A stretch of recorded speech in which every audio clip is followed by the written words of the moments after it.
Software supply chain is one of the biggest challenges that we face as an industry. The best way to breach someone is to implant your malware in existing software. Software supply chain security is important because increasingly attackers are seeing the opportunity to go after the supply chain, tampering or implanting that software. Why now?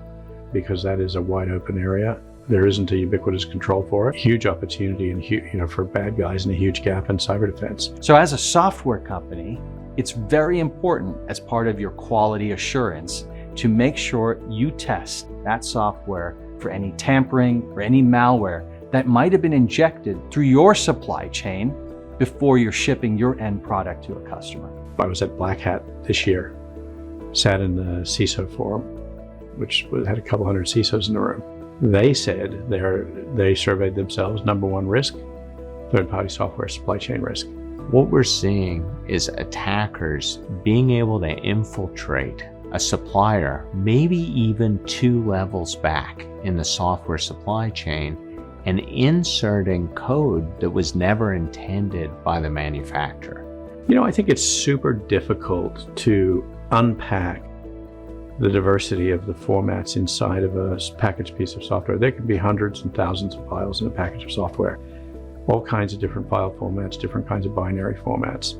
How do you evaluate the binary elements that are in there, or the proprietary elements that are inside of that software?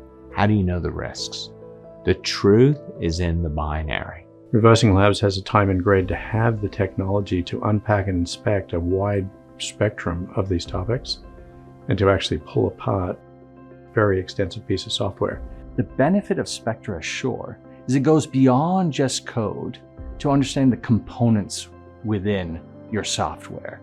And that gives you an extra level of diligence around any potential risks that you might be shipping. Whether you're an internal developer or a third-party application developer, there are a lot of different kinds of controls for problems in application software. But ReversingLabs is sitting at the end. It's the last line of defense. As a final check, ReversingLabs always plays that important final check to say, is anything else in here that is suspect? I think that control on the exit of a software company, of that packaged software, it's an essential control.